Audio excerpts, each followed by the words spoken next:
Republik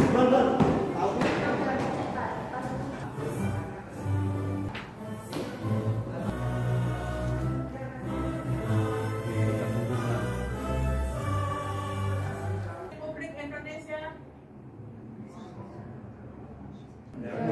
Serta memperkuat kesatuan dan persatuan bangsa.